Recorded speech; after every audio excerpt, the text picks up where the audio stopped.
Imaginez un peu, vous vous réveillez, le soleil brille, mais impossible de checker Instagram. Pourquoi? Parce qu'Internet a disparu. Fini les stories, les tweets, les vidéos débiles de chat. Le choc. On est propulsé dans un monde parallèle. Un monde sans Wi-Fi gratuit. D'abord, on panique. On vérifie nos téléphones, nos box Internet. Rien. Nada. Le néant numérique. On se précipite chez nos voisins, histoire de voir si c'est la fin du monde ou juste une panne de courant géante. Et là, c'est le drame, tout le monde est dans le même bateau. Plus d'accès à Google Maps, aux infos en ligne, aux sites de rencontres. La loose totale. Certains crient au complot, d'autres pleurent devant leur série Netflix coupée en plein milieu.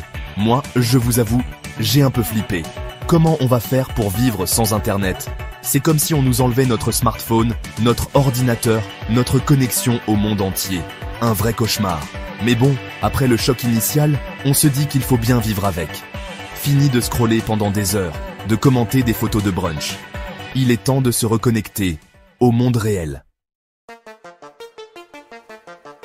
Le plus dur, c'est de s'adapter. On se rend compte à quel point Internet a envahi nos vies. Plus moyen de payer avec son téléphone, les distributeurs automatiques sont HS. Impossible de réserver un billet de train ou un resto. Il faut tout faire à l'ancienne, en utilisant le téléphone fixe. Si vous vous rappelez encore comment ça marche. Au travail, c'est la panique. Les mails ne partent plus, les serveurs sont down.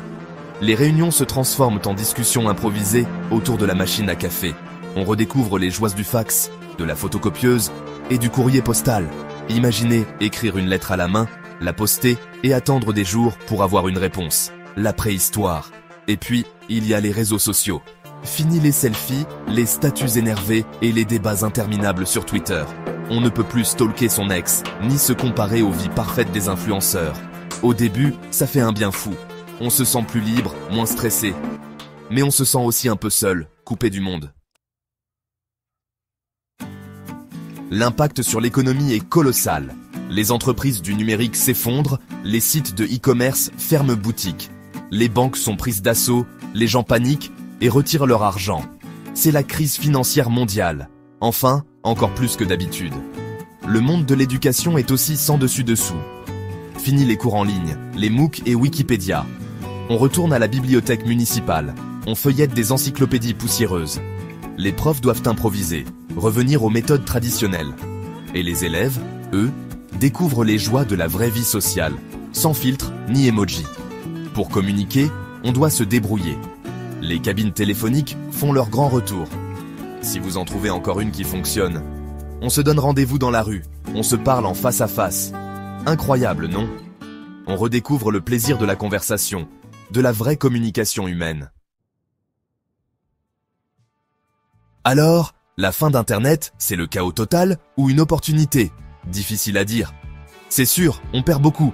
L'accès à l'information, la rapidité de communication, la facilité du quotidien. Mais on y gagne aussi quelque chose. Plus de temps pour soi, plus de vraies relations sociales, un retour aux sources. Le monde sans Internet serait plus lent, plus calme, plus humain. On aurait le temps de réfléchir, de lire, de se promener dans la nature sans être interrompu par des notifications. On pourrait redécouvrir le plaisir des choses simples. Un bon livre, une discussion entre amis, un coucher de soleil sur la mer. Bien sûr, ce n'est qu'une hypothèse. Internet ne va pas disparaître du jour au lendemain, du moins, on l'espère. Mais imaginer ce scénario catastrophe nous permet de relativiser l'importance que l'on accorde au numérique. Et si on profitait de cette réflexion pour se déconnecter un peu, pour lever les yeux de nos écrans et apprécier le monde qui nous entoure? Abonnez-vous